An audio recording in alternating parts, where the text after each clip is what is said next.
सोलापूर विमानतळावर विमान पायलटकडून धावपट्टीची trial. Hotgi road विमानतळाची धावपट्टीच्या बाजूच्या तांत्रिक गोष्टीची चाचणी घेण्यासाठी एक विमान शनिवारी विमानतळावर उतरले होते। या चाचणीचा अहवाल DGCA आणि एअरपोर्ट अथॉरिटीला सादर होणार आहे, अशी माहिती जिल्हाधिकारी कुमार आशीर्वाद यांनी दिली आहे। जिल्हा नियोजन समितीची आढावा बैठक पालकमंत्री चंद्रकांत पाटील यांच्या अध्यक्षतेखाली शनिवारी झाली। या बैठकीत एकाही सदस्याने सोलापुरातून विमान सेवा कधी सुरू होणार हा प्रश्न विचारला नाही। पालकमंत्र्यांच्या पत्रकार परिषदेत पत्रकारांनी याबाबत प्रश्न विचारला।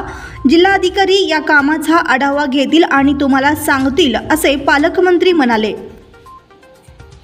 बंधुप्रेम न्यूज चॅनलला लाईक, सबस्क्राइब व बेल आयकॉन दाबायला विसरू नका। धन्यवाद।